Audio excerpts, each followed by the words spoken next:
ठाण्यातील वाहतूक कोंडी सोडवण्यासाठी आता बैठक घेतली जाते। लवकरच प्रायोगिक तत्वावर अधिसूचना देखील काढली जाईल। पालिका, आरटीओ, वाहतूक शाखा आणि नागरिकांची बैठक आहे। आमदार संजय केळकर यांच्या उपस्थितीमध्ये ही बैठक झालेली आहे।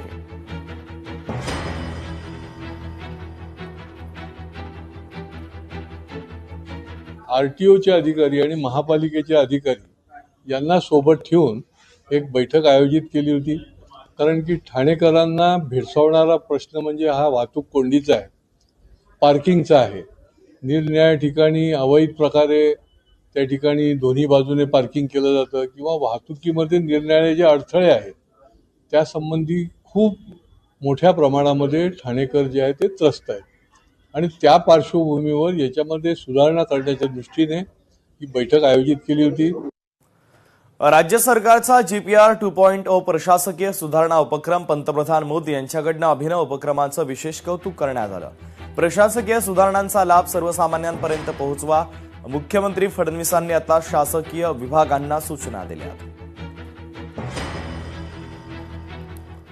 एक महत्वाची ब्रेकिंग न्यूज आपण पाहूयात। राज्यात 70,000 पदांची लवकरच नोकर भरती आहे। नव्या पद्धतीने भरती प्रक्रिया राबवली जाणार असल्याची माहिती राज्याचे मुख्यमंत्री देवेंद्र फडणवीस यांनी दिली आहे।